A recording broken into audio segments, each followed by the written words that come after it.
내년 총선에서 수도권 못지않게 또 다른 승부처로 주목받는 건 선거 때마다 캐스팅보트 역할을 해온 중도 또는 무당층 유권자들의 민심과 선택입니다. 이른바 제3지대가 꿈틀대는 배경이기도 한데 이번엔 특히 이준석, 이낙연 두 거대 양당 출신 전직 대표들이 신당의 발원지란 점에서 그 파급력에 관심이 쏠리고 있습니다. 이어서 안윤학 기자입니다.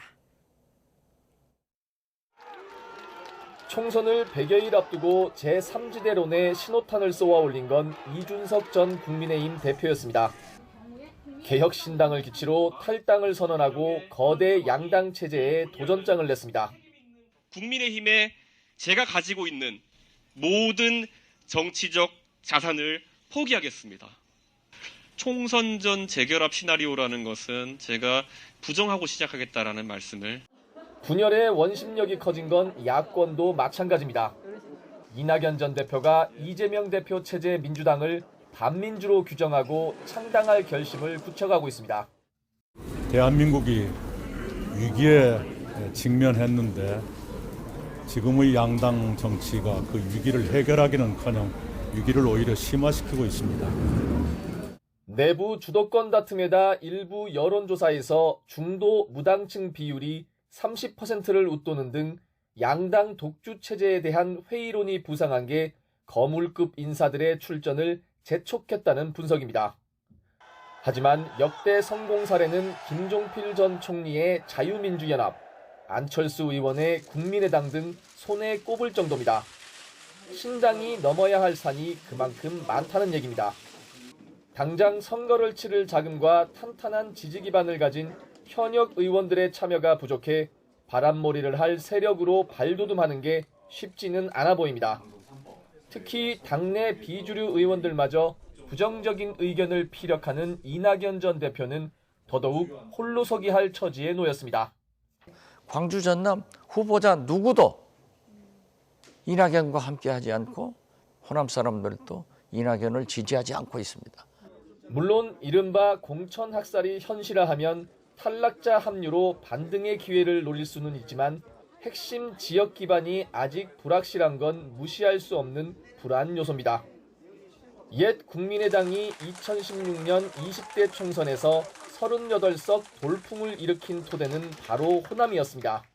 호남에서도 야권 대편이 되어야 된다는 그런 의사들이 이번 투표에 반영이 되지 않나 생각합니다. 여야 선거제 협상이 소수 정당에 불리한 과거 병립형 회기로 결론 날 경우 상황은 더 나빠집니다. 거대 양당이 치열하게 혁신 경쟁을 벌인다면 신당 선택 시 따르는 유권자들의 사표 우려는 커질 수밖에 없기 때문입니다. 대한민국은 앞으로 미래에 대한 별로 희망을 갖기가 어려운 나라처럼 비춰지고 있습니다. 창당하시던 여러분들께서 국민에게 확실하게 확인할 수 있는 대안을 제시를 함으로써 그래서 이미 제3지대로 뛰어든 금태섭, 양양자 등 전현직 의원들과 연대하거나 아예 이준석, 이낙연 두 사람이 손잡아 빅텐트를 펼쳐야 그나마 승산이 있다는 전망도 나옵니다.